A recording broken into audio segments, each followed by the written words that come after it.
சென்னை கண்ணகி நகரில் பணியின் போது மின்சாரம் தாக்கி உயிரிழந்த பெண் தூய்மை பணியாளரின் குடும்பத்தினருக்கு 20 லட்சம் ரூபாய் இழப்பீடு வழங்கப்படும் என தமிழக அரசு அறிவித்திருக்கிறது.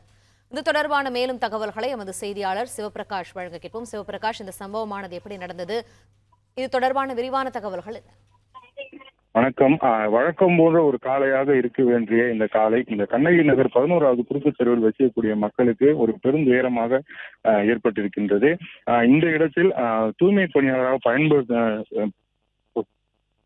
பணி செய்யக்கூடிய வரலட்சுமி என்ற அந்த ஒரு பெண்மணி இங்கிருந்து அவர் பணிக்கு கிளம்பி கொண்டிருந்த போது இங்கே அவர் செல்லக்கூடிய வழியில் 11வது குறுக்கு தெருவில் கீழே அழுந்து கிடந்த அந்த ஒரு மின் வயரை மிதித்த போது அதன் காரணமாக மின்சாரம் தாக்கி அவர் உயிரிழந்திருக்கிறார். இப்படிப்பட்ட சூழ்நிலையில் இங்கு இருக்கக்கூடிய மக்களுக்கு இந்த விபத்து குறித்து மிகப்பெரிய அளவில் அதிருப்தியும் அதே போல பலமுறை புகார் செய்தும் கூட இதுவரையிலும் நடவடிக்கை எடுக்கவில்லை. இதனால்தான் ஒரு உயிர் போயிருக்கிறது என்று அவர்கள் அழுது கொண்டிருக்கக்கூடிய இந்த சூழ்நிலையில் தற்போது இறந்த வரலட்சுமி என்பவருக்கு தற்போது தமிழக அரசு சார்பில் 20 லட்சம் ரூபாய் நிதி உதவியானது தற்போது நிவாரணமாக அறிவிக்கப்பட்டிருக்கின்றது. இப்படிப்பட்ட நிலையில் இன்னும் சிறிது நேரத்தில் சுகாதாரத்துறை அமைச்சர் மா சுப்பிரமணியன் அவர்கள் நேரில் வந்து அந்த தொகையை அவரது குடும்பத்தினரிடம் வழங்க இருக்கிறார்.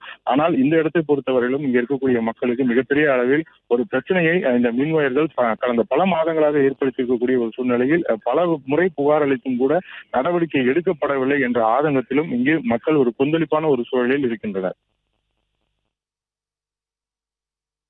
நன்றி சிவபிரகாஷ், விரிவான தகவல்களுக்கு.